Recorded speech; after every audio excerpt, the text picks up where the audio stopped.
You are allowed to stop thinking about it now. You can let it go, just for tonight, without deciding anything about it yet. Whatever it is, the conversation you keep replaying, the decision you keep turning over, the thing you said, or did not say, or should have said differently. It can wait outside the door of this room tonight. It will still be there tomorrow if it needs you. Right now, it does not. Feel the weight of your body where it meets the bed. Let your shoulders find the mattress fully without holding themselves up anymore. There is nothing to carry in this position. There is nowhere to be. The only task left tonight is to breathe, and your body already knows how to do that without your supervision. Notice your jaw. It has probably been clenched for longer than you realized. Let it loosen. Let your tongue rest away from the roof of your mouth. Let your eyebrows drop. The small muscles around your eyes finally off duty. These are the places the mind hides when it has been working too hard. Let them go first, and the mind will follow. Somewhere in you right now, a thought is circling. Maybe several, round and round, the same 3 or 4 sentences, dressed slightly differently each time, but saying the same thing. You know this feeling. The mind that will not put the thought down, that picks it back up the moment you set it aside, that treats rest like an interruption to something urgent. Tonight, we are going to look at that mind gently, not to fix it and not to fight it, just to understand what it is actually doing and why it can finally stop doing it. There is a difference between thinking and thinking about thinking, and most of what keeps you awake is the second one wearing the mask of the first. For now, just breathe. Let the weight of the day settle into the mattress beneath you. We will get there slowly. There is no rush tonight. There has never been less of a rush than there is right now. Overthinking feels like work. That is the trap at the center of it. It has the texture of effort, the posture of diligence, the internal sensation of doing something useful. You sit with a problem, turn it over, examine it from another angle, run the conversation again, and it feels exactly like the thing you do when you are solving something. So the mind concludes, I am solving this. I am being responsible. I am handling it. But here is the quiet, uncomfortable truth underneath that feeling. Overthinking is not thinking. It is the nervous system's attempt to create safety through repetition, and repetition is not the same as progress. A thought that returns for the 9th time tonight carries no new information that the first pass did not already contain. Nothing has been added. No new fact has entered the situation. The mind has simply walked the same corridor again, checking the same locked doors, expecting a different result from an identical action. This is the hidden mechanism most people never get shown directly. The brain evolved to treat unresolved situations as threats, an unfinished task, an ambiguous relationship, an uncertain outcome. These register in the nervous system the same way a rustle in the grass once did for an ancestor standing at the edge of a field. Something is unresolved, therefore something might be dangerous, Therefore, stay alert. Therefore, keep scanning. The scanning feels protective. It feels like vigilance is love, like worry is responsibility, like turning the problem over one more time is the price of caring enough. But scanning a problem that has no new inputs does not produce insight.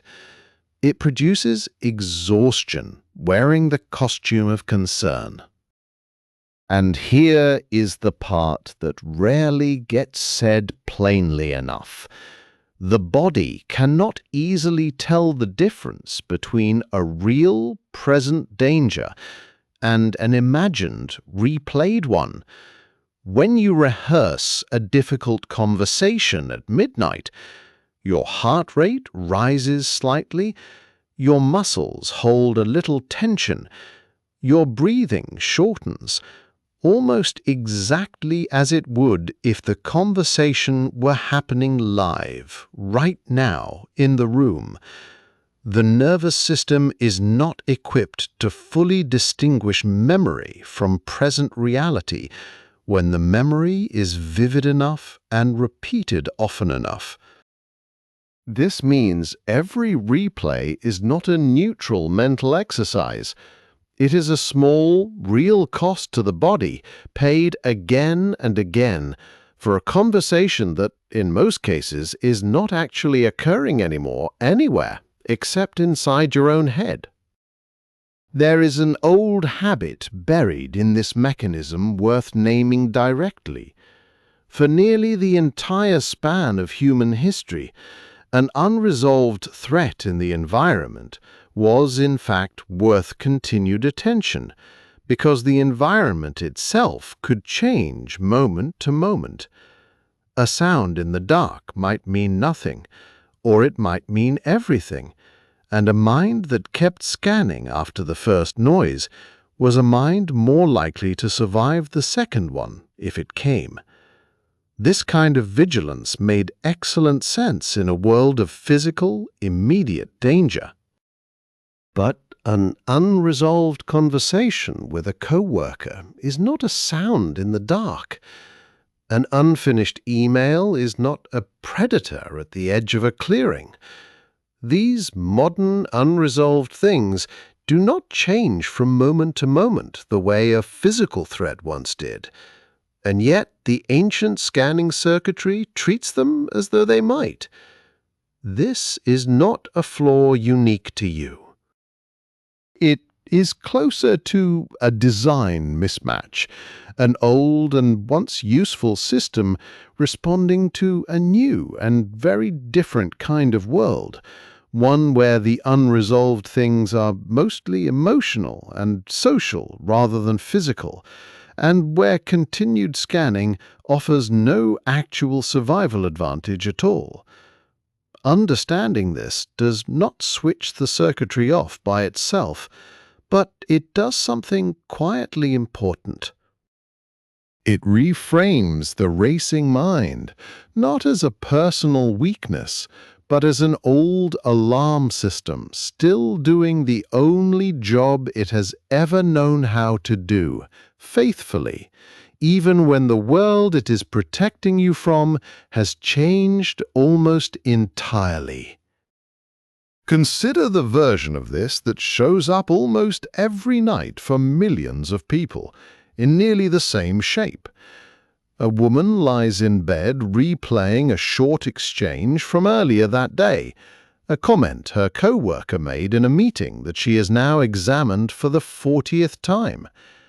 Did they mean it that way? Should she have responded differently? Is she being too sensitive or not sensitive enough, or reading too much into a sentence that the co-worker has probably already forgotten entirely?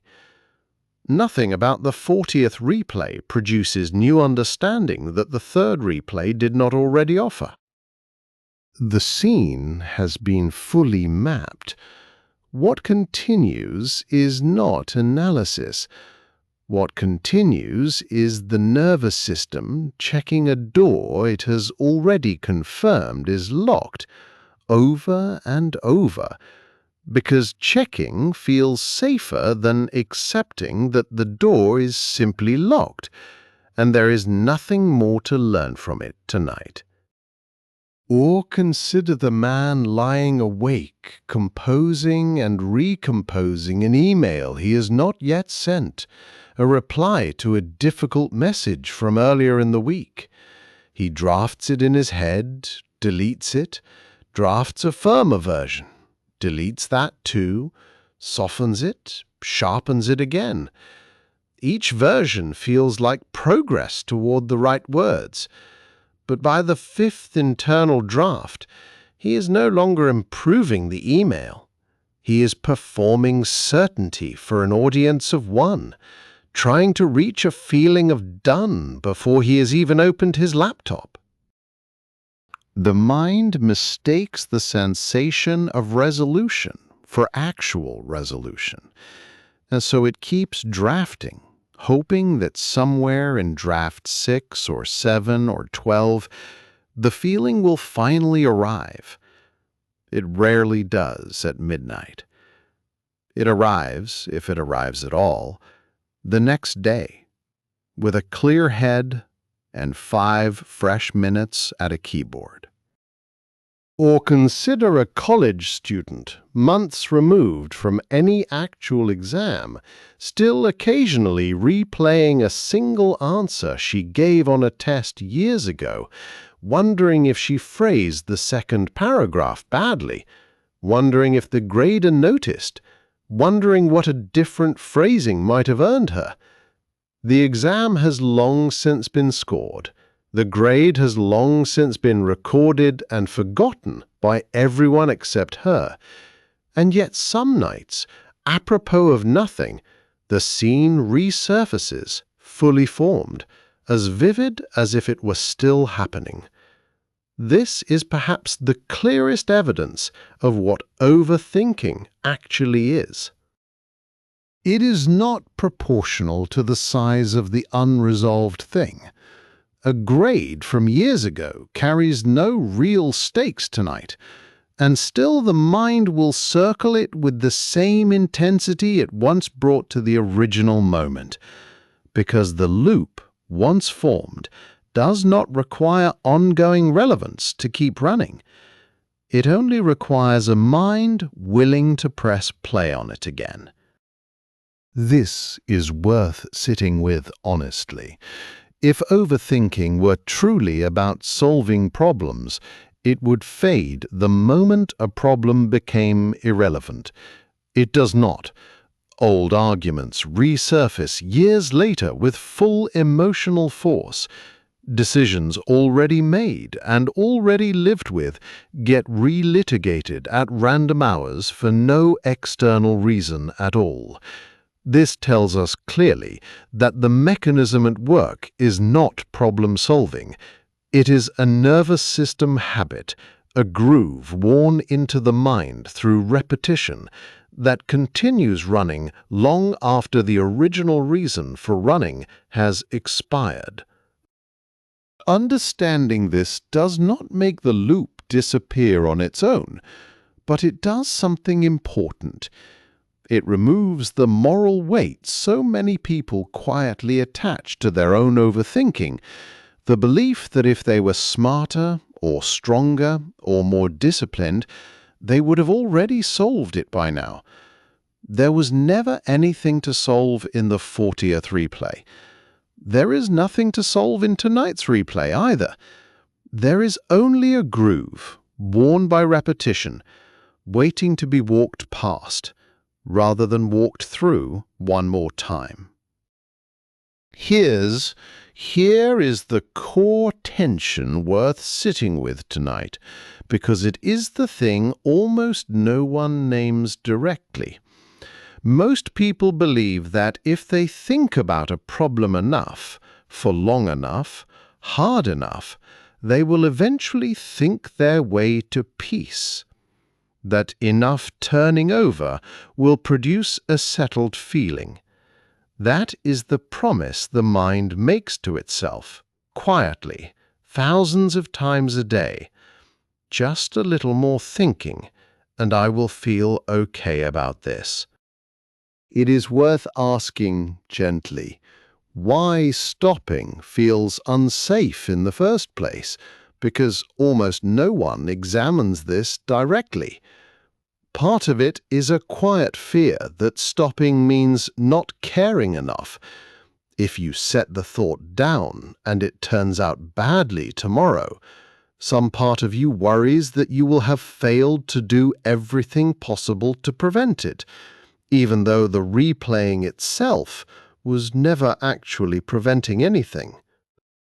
Another part of it is a fear of being caught unprepared, the sense that if you stop rehearsing the difficult conversation, you will somehow arrive at it defenseless, though in practice a rested mind arrives more capable, not less.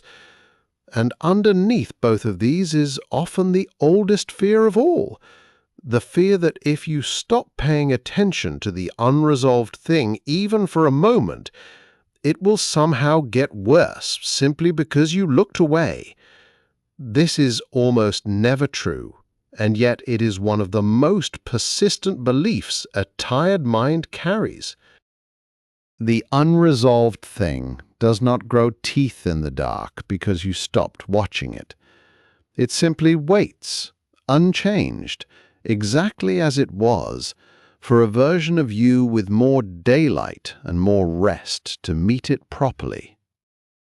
There is one more piece of this mechanism worth naming clearly, because it explains why overthinking can feel so convincing even when it produces nothing.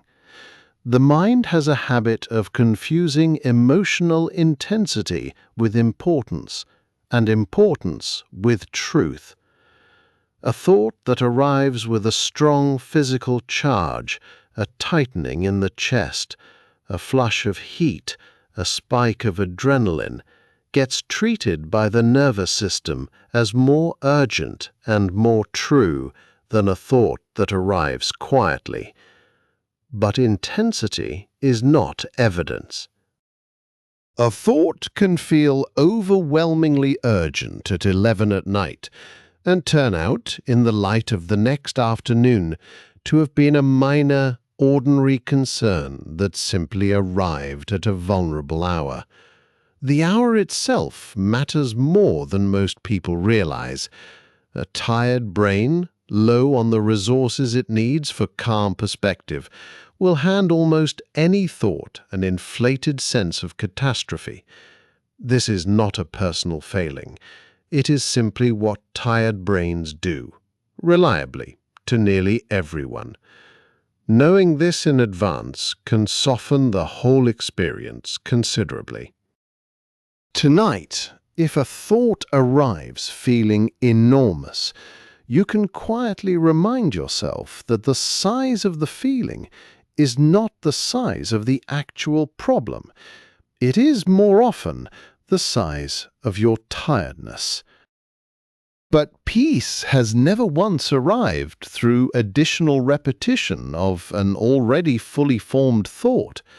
Peace arrives through a different mechanism entirely, one that has nothing to do with more analysis. It arrives through permission, through the nervous system finally believing that it is allowed to stop scanning, even though the situation remains technically unresolved. The unresolved thing does not need to be solved before you are allowed to rest. It needs to be set down, deliberately, the way you might set down a heavy bag you have been carrying all day, not because the bag disappeared, but because you decided you were finished carrying it for now. This is the idea worth carrying into the rest of tonight. Overthinking presents itself as diligence. It is actually a loop with no exit ramp, a groove the mind keeps returning to because returning feels like doing something, and doing something feels safer than doing nothing, even when doing nothing is precisely what the situation calls for. The thought that circles for the 9th time is not more true, more solved, or more useful than it was the first time. It is only more tiring. And tiredness, mistaken for thoroughness, is the quiet cost that so many people pay every single night without ever naming it. You do not have to pay that cost tonight, not because the situation in your mind has resolved itself in the last few minutes, but because you are about to learn, gently, how to set it down anyway, and let your body finally believe that the rehearsal is over. Let us stay with this a little longer, because there is more beneath it, and the night is long, and there is nowhere else you need to be. Breathe. Let your chest rise without effort. Let it fall the same way. We are simply going to keep looking at this softly together until the looking itself becomes the rest you are needing. There is a particular shape that overthinking takes, and once you can see the shape, it becomes much easier to recognize when you are inside it. Picture a record needle stuck in a groove, not broken, not damaged, just caught in a small circular path, playing the same fragment of sound again and again. The song has not stopped, it has simply lost its forward motion. It repeats the same few seconds, convincingly, endlessly, as though this repetition were the whole of the music. From inside the groove, it can feel important, even urgent. From outside, you can see immediately that nothing new is happening. The needle is not producing new sound. It is only producing the same sound, over and over, mistaking motion for progress. This is what a mind caught in overthinking looks like from the outside, and it is worth being honest about how it looks from the inside too, because the inside experience is what makes it so convincing. From inside the loop, each replay feels slightly different. This time you notice a detail you missed before. This time you consider a new angle. This time you almost land on the answer. The mind offers these small variations as evidence that real thinking is happening, that this pass is more productive than the last. But if you were to write down, honestly, what new and useful information the 40th pass contained that the 4th did not, in almost every case, you would find nothing. Not because you are failing to think well, because there was nothing left to find. The groove had already been fully explored.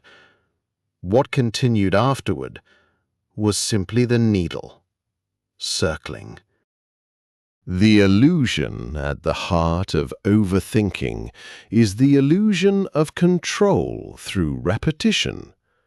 There is a deep, old, and almost primal belief inside most nervous systems that says, if I keep thinking about this, I am somehow influencing the outcome. If I keep replaying the conversation, I am somehow still shaping how it goes, even though it already happened. If I keep rehearsing tomorrow's difficult meeting tonight, I am somehow preparing myself, protecting myself, controlling what cannot yet be controlled because it has not yet occurred. This belief feels so intuitively true that almost no one questions it directly, And yet, if you examine it honestly, replaying a conversation that already happened changes nothing about that conversation. Rehearsing an uncertain future 10 times produces no more readiness than rehearsing it twice past a certain point. The 10th rehearsal is not preparation. It is the nervous system trying to manufacture a feeling of safety it cannot actually obtain, no matter how many times it tries. This does not mean thinking is the enemy, and it does not mean planning is wasteful. There is a real, useful kind of thinking, the kind that produces a genuinely new consideration, a fact you had not accounted for, a decision you had not yet made. That kind of thinking has a natural stopping point. It reaches a conclusion, or it reaches the edge of what can currently be known, and then it is finished.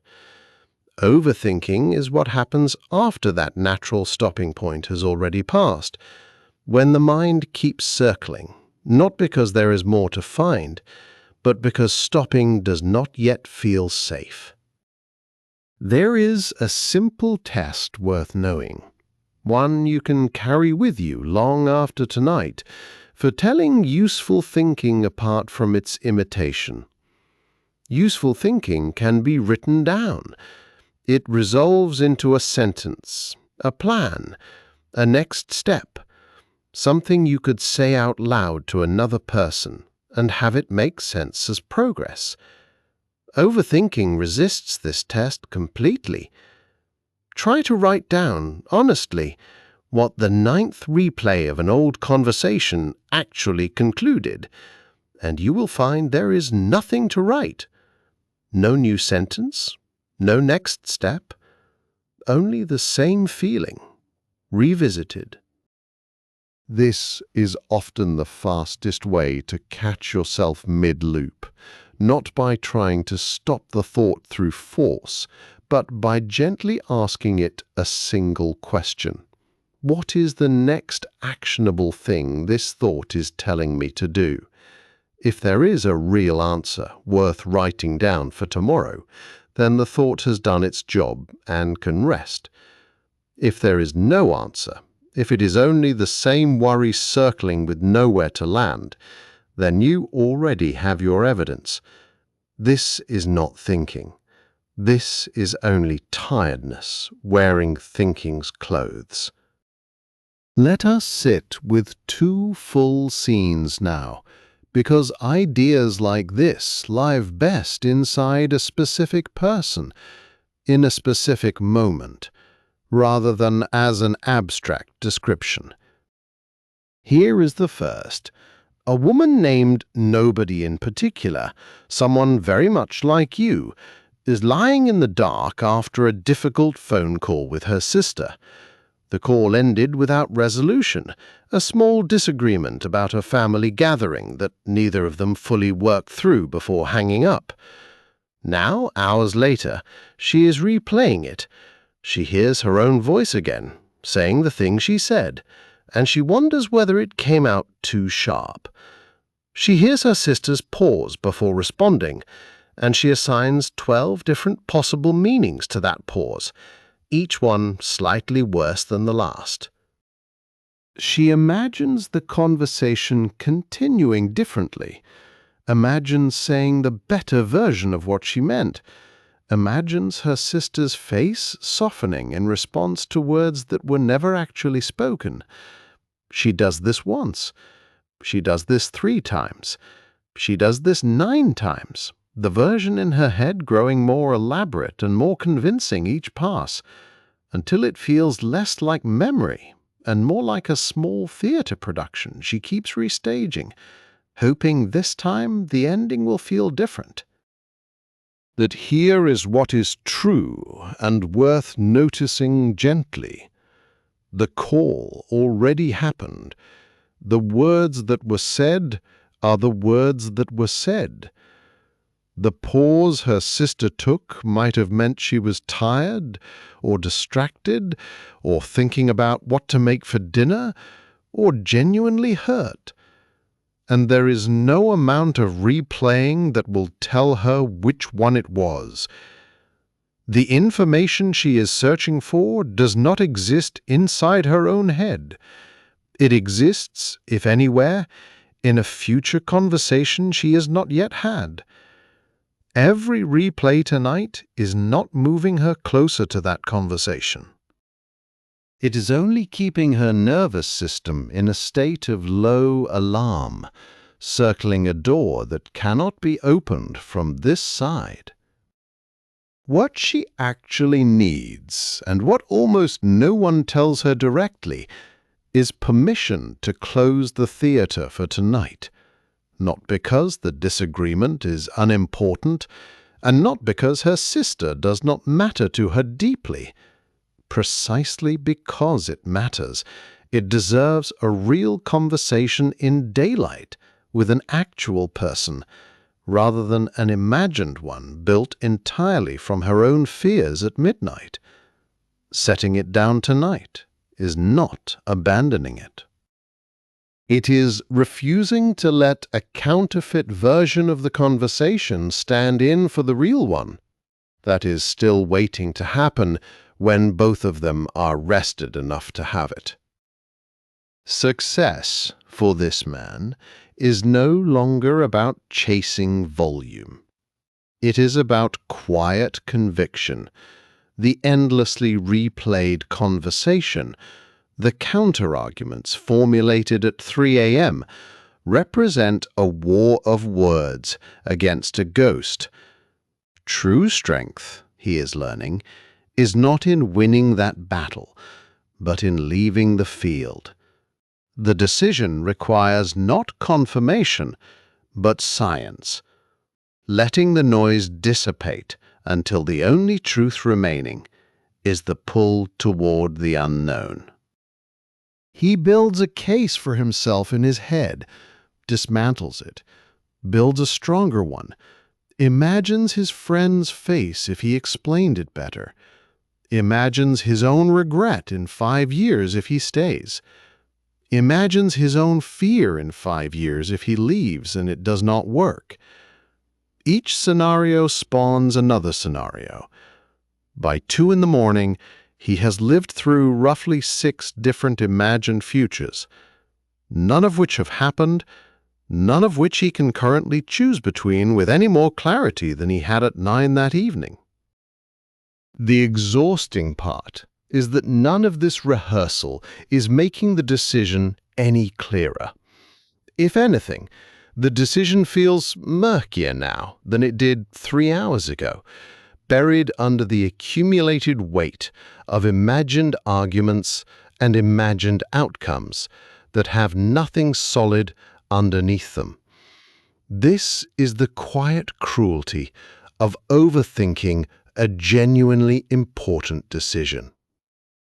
It convinces you that more circling will eventually produce clarity, when in fact, clarity tends to arrive through rest, through distance, through a mind that has been allowed to stop gripping the problem so tightly that it can no longer see it clearly at all. The decision he is turning over deserves real attention. It deserves a clear-headed hour with a notebook, perhaps a conversation with someone he trusts, perhaps simply time. It does not deserve to be relitigated at 2 in the morning by a mind that has been awake for 18 hours and is no longer thinking so much as looping.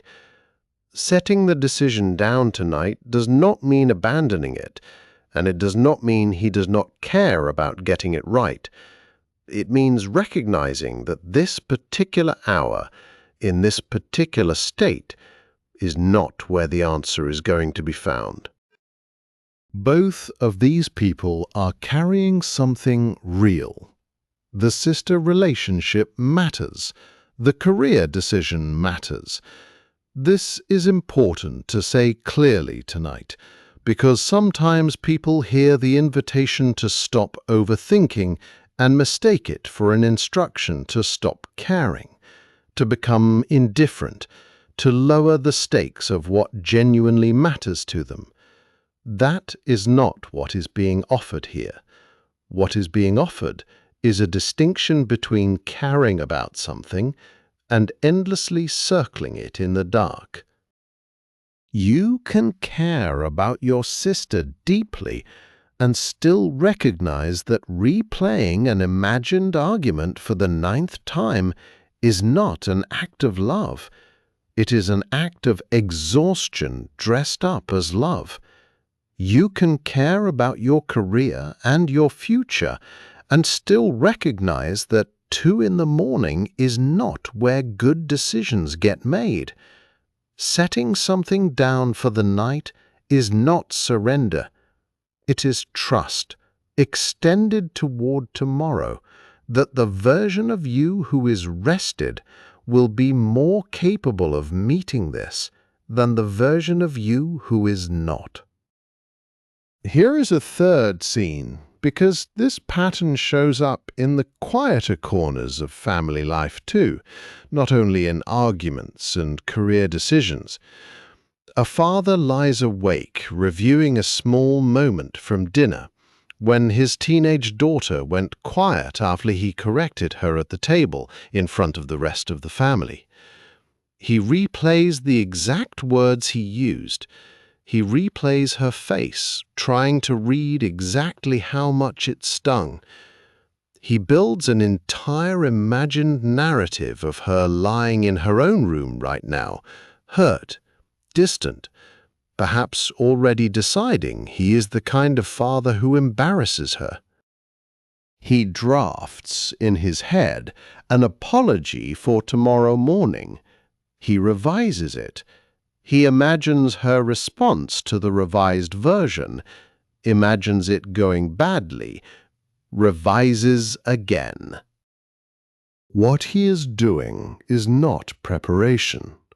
Real preparation would be a single honest sentence said tomorrow at the right moment in his own voice.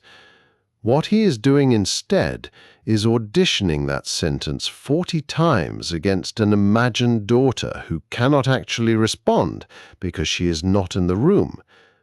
The real daughter, the one who exists outside his head, might barely remember the moment by breakfast, or she might remember it clearly and need exactly one honest sentence from him, not the elaborately over-considered version currently being built at 1 in the morning. Either way, the answer is not going to be found through further rehearsal. It is going to be found through actually speaking to her once, tomorrow, as the rested version of himself. Tonight's version of him, running on 4 hours of circling, is not the version equipped to say it well. Notice something these 3 people share. None of them are foolish. None of them are weak. None of them are failing at rest through some personal defect. They are simply doing what every anxious nervous system has been trained to do for longer than any of them have been alive, treating unresolved emotional situations as problems that can be solved through sheer volume of thought. It cannot be solved that way. It was never going to be solved that way. And once you can see that clearly, in someone else's scene, it becomes a little easier to see it in your own. There is a useful distinction worth learning tonight, one that separates real processing from looping, because they can feel identical from the inside. Real processing has a direction. It moves. It starts at confusion and ends, eventually, somewhere closer to understanding, even if that understanding is simply, I need more information before I can decide. Looping has no direction.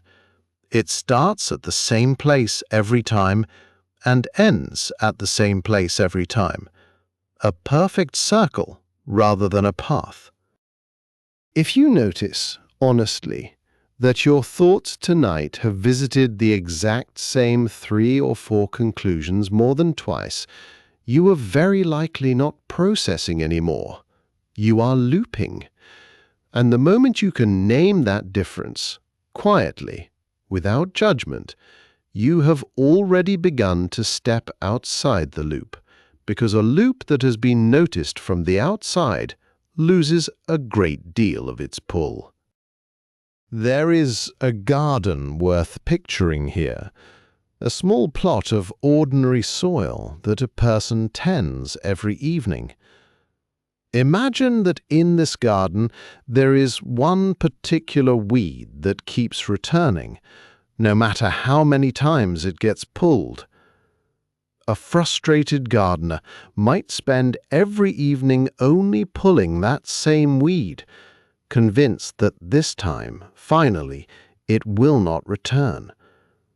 But the weed is not the problem. The soil beneath it is what keeps producing it, and no amount of pulling the visible weed changes anything below the surface. Real change, if it is going to happen, comes from tending the whole garden gently over time, not from gripping the same weed tighter each night. Overthinking is the mind gripping the same weed night after night, mistaking the gripping for gardening. Rest, real rest, is choosing to leave the weed alone tonight and trusting that the garden as a whole is still being tended, slowly, in ways that a single night's grip could never accomplish anyway. One more scene, because this particular shape of overthinking has become so common it barely registers as unusual anymore. A young woman reaches for her phone in the dark for the 4th time in an hour, not to do anything in particular, just to check, to see if a reply has arrived to a message she sent earlier that evening. It has not. She sets the phone down. 12 minutes later, she reaches for it again. The screen lights her face in the dark, briefly, and then goes dark again as she sets it back down. Nothing changed.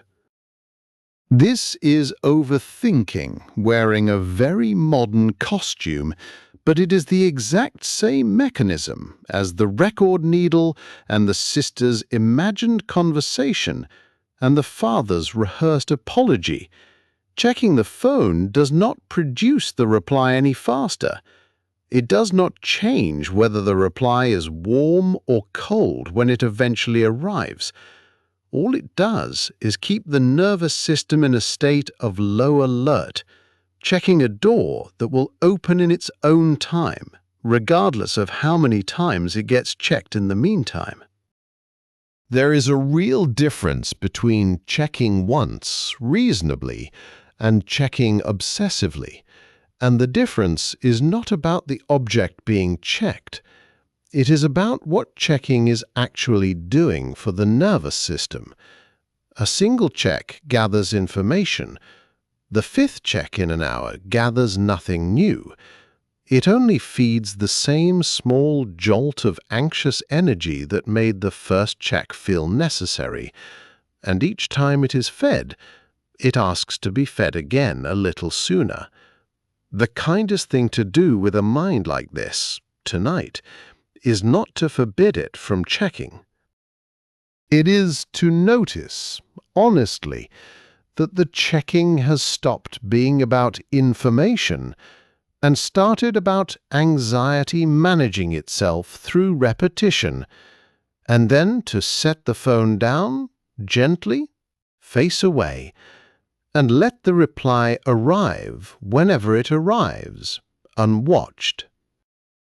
There is one final sub-idea worth sitting with, quieter than the others, because it touches something close to identity rather than just behavior.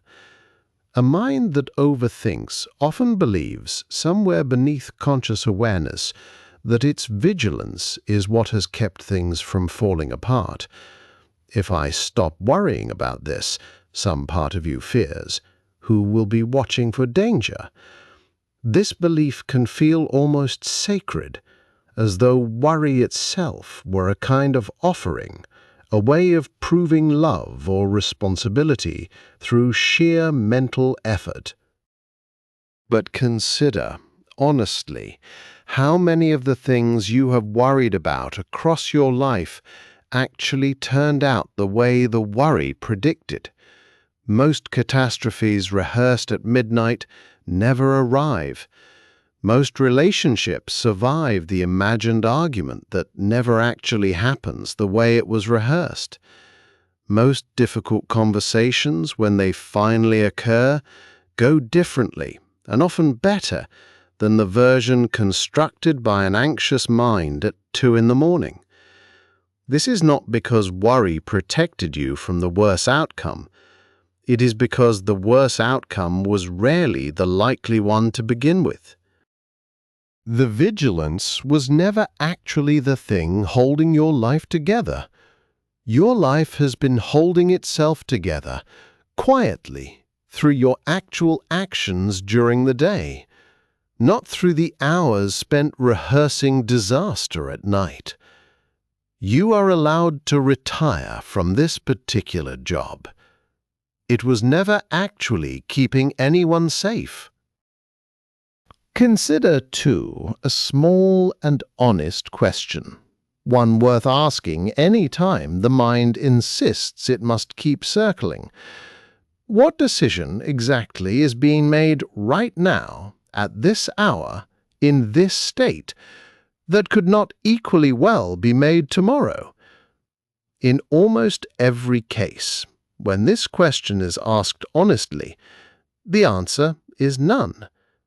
There is no decision waiting to be finalized at midnight that genuinely requires midnight to finalize it.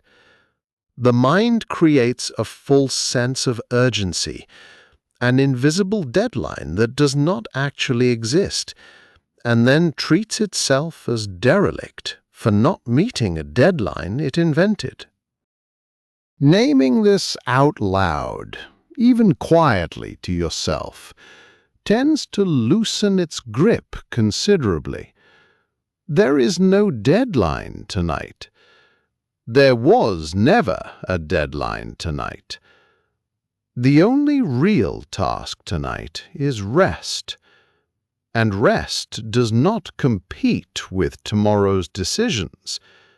It is what makes them possible. It may help, too, to notice what tends to happen the morning after a night spent circling rather than resting. The problem that felt enormous at midnight is rarely still enormous by 10 in the morning. Something shifts quietly overnight, even without any deliberate solving. A night's sleep reorganizes a mind in ways no amount of midnight rehearsal can. Difficult feelings soften. Impossible-seeming decisions reveal an obvious next step that was invisible only hours earlier.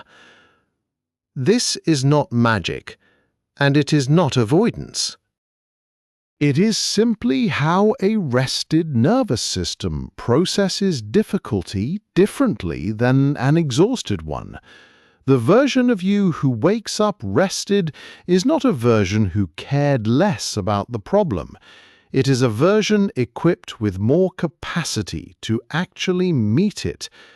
Every hour of sleep you protect tonight is not time stolen from the problem. It is time invested in the mind that will eventually meet it well. So, if the same worry returns once more in the next few minutes, you do not need to solve it, and you do not need to punish yourself for its return.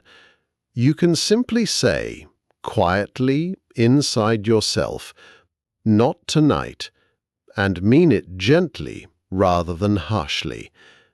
Not tonight does not mean never. It means this particular hour, in this particular body, is reserved for something else now. The problem is not being abandoned.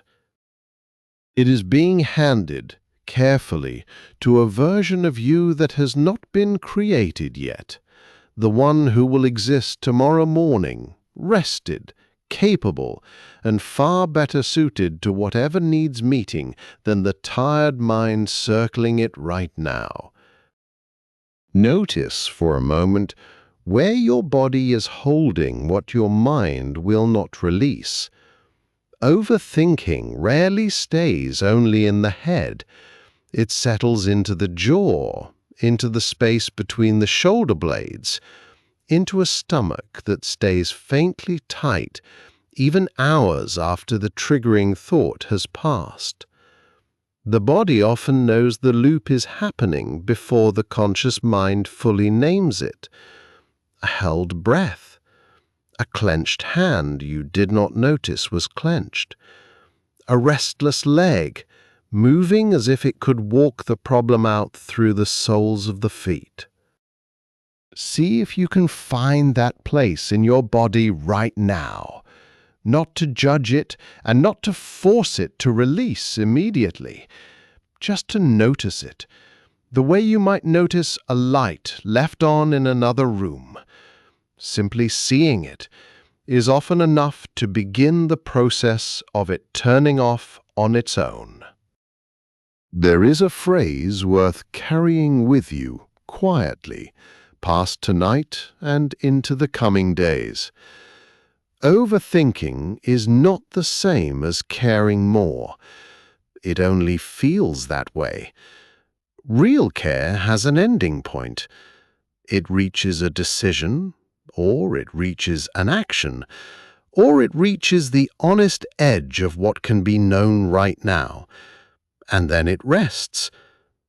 Only the anxious version of care keeps circling past that edge, mistaking the circling itself for devotion.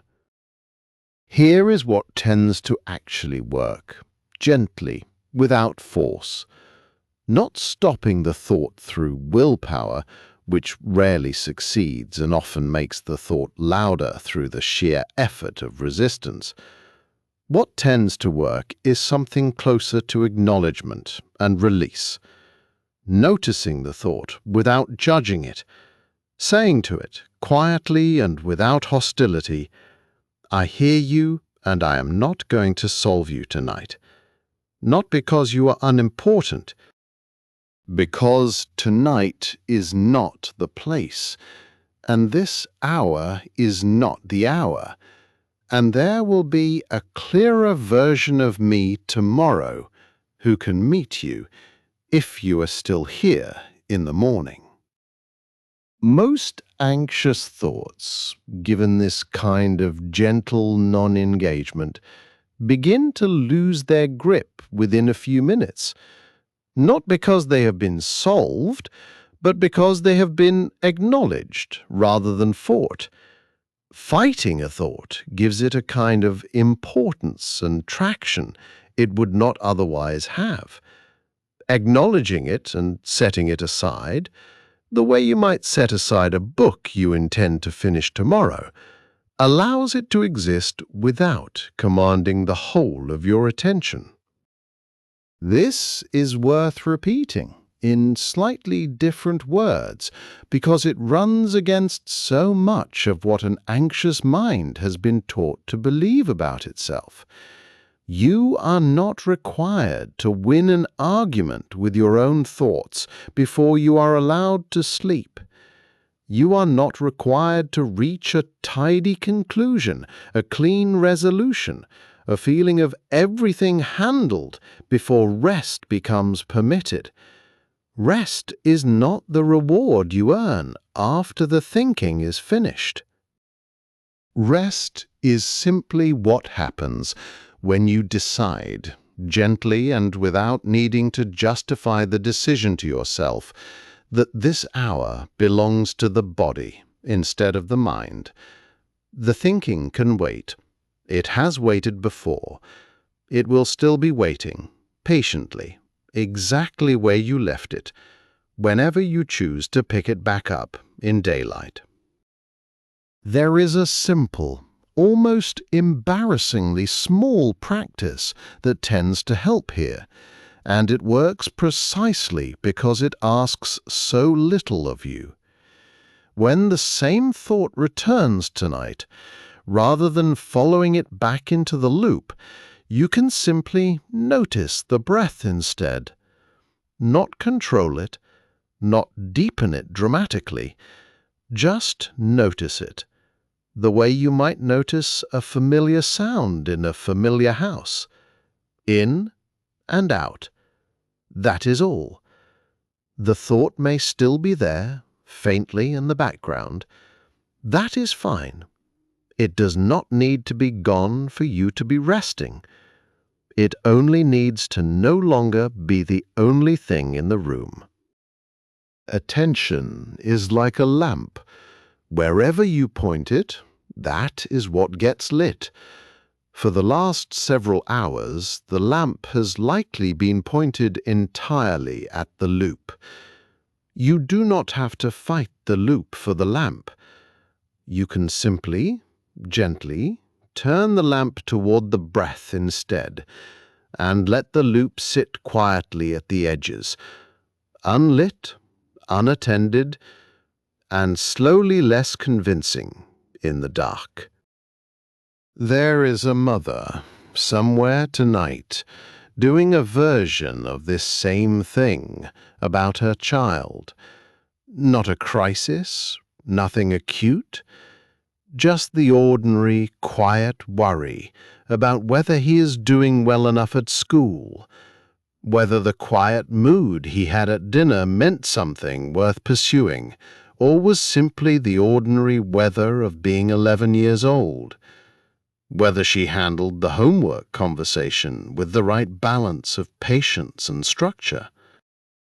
She runs through the dinner conversation twice, then a third time, adjusting her own tone in the replay, imagining a version where she asked better questions, listened more carefully, said less, and noticed more.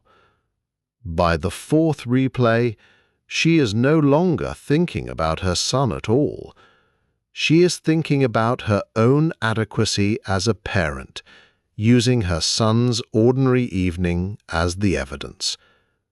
This is a very common quiet substitution, worth naming gently. Overthinking about someone we love often begins as concern for them and gradually turns into an audit of ourselves, run under the same anxious light. The two feel identical from the inside. They are not the same. Her son is very likely fine, doing what 11-year-olds do, having ordinary, quiet moods that pass on their own.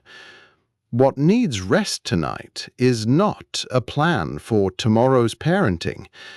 It is her own nervous system, currently mistaking an ordinary evening for a referendum on her worth as a mother. Here is a useful, quiet distinction to hold, one more for tonight, between a signal and an echo. A signal is a thought that arrives once, clearly, carrying something you had not yet considered, some genuine piece of new information about your life. An echo is a thought that arrives again and again, saying the same thing it already said, contributing nothing further, simply bouncing off the same walls. Signals deserve attention.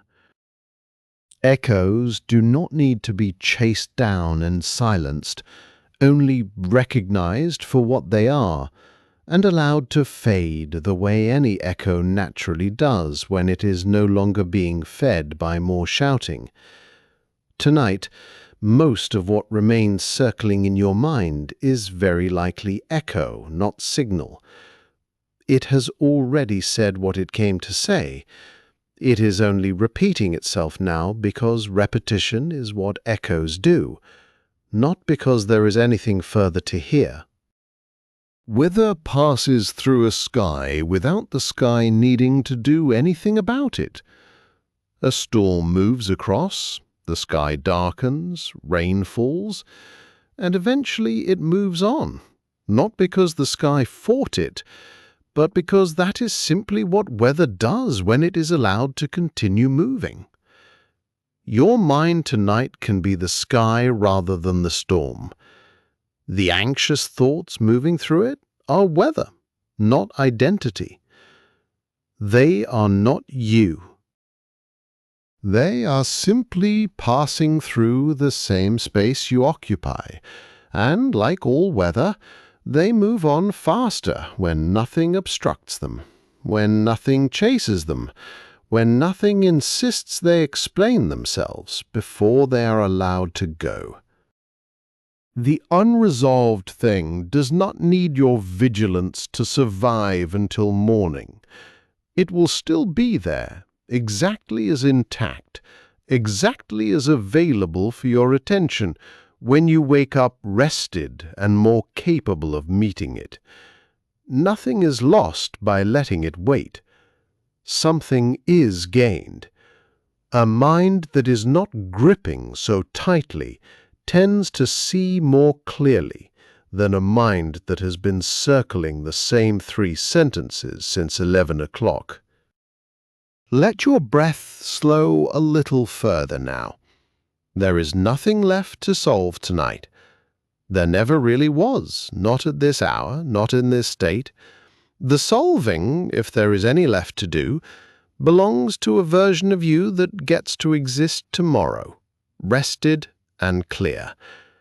Tonight belongs only to rest.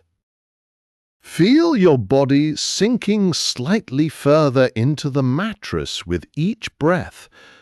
The thoughts that circled earlier are welcome to keep circling somewhere far away from your attention now, like a radio playing faintly in another room, present but no longer requiring you to listen closely. If a thought returns once more before sleep finally comes, and it very well might, that is not a failure of anything you have heard tonight. It is simply what minds that have practiced looping for a long time tend to do out of old habit a few more times before the new habit settles in. You do not need to catch every return of the thought and correct it perfectly. You only need to notice, gently, each time, that you have a choice about where the lamp of your attention points next. Sometimes it will point back at the loop for a moment. That is fine. You can simply turn it again without frustration, the way you might gently guide a wandering pet back toward home, patiently, without anger, as many times as it takes. There is no version of tonight where you are required to get this perfectly right. There is only the soft, repeatable practice of noticing and turning, and noticing again, until eventually there is nothing left to turn from, only the quiet dark and your own breathing. Somewhere in the coming days, this same loop may try to form again around a different worry, a different conversation, a different unfinished thing. When it does, you will already have what you need. You will recognize the shape of it faster than you did tonight, the record needle sound of a thought that has nothing new left to say, the false urgency of a deadline that does not actually exist, the old alarm system doing its familiar, faithful, unnecessary job. You will not need to fight it. You will only need to notice it and set it down, the way you are learning to do right now. This gets easier with practice, not because the mind stops generating anxious thoughts entirely, but because you stop mistaking every one of them for something that requires your full attention at midnight. You are allowed to stop checking the locked door. It has been checked enough times tonight. It will still be locked tomorrow if it needs to be, or it will open on its own, in its own time, in ways your circling thoughts could never have arranged. Rest now. You are allowed to rest. You are allowed to stop thinking about it. Your mind has done enough work for today. Whatever it was replaying, it can rest now too. The body can finally believe the danger has passed. The conversation that already happened does not need you awake to relive it. The decision that is not yet due does not need you awake to solve it. You are not required to have the answer tonight. Tomorrow will have its own clarity, and it does not need you to arrive exhausted. Let your jaw stay soft. Let your hands stay open. The loop can stop here. You do not have to finish it. You are safe enough right now to simply stop. There is nothing left to check. There is nothing left to prepare. You have permission to be unfinished tonight. The unresolved things are allowed to stay unresolved until morning. That is not neglect. That is rest. The loop cannot follow you into sleep unless you carry it there. You do not have to carry it. Set it down, here, at the edge of the bed. It will wait quietly. It will not go anywhere. You are not behind. You are not failing. You are simply tired, and tired is allowed. The checking can stop. The rehearsing can stop. The replaying can stop. None of it was ever going to finish tonight anyway, so let it be unfinished. Let it be quiet. Let it be still. Your breath is the only thing that needs your attention now. In and out. Nothing else required. Let the last thought of the night be soft. Let it be small. Let it be quiet. Imagine for a moment a single still lake at night. No wind moving across it. No ripple disturbing its surface. Your mind can be that lake now. Whatever needed to circle has circled enough. The surface can go still. You are allowed to be still. You are allowed to let this be the end of thinking for today. Sleep now. There is nothing left to hold on to. Sleep.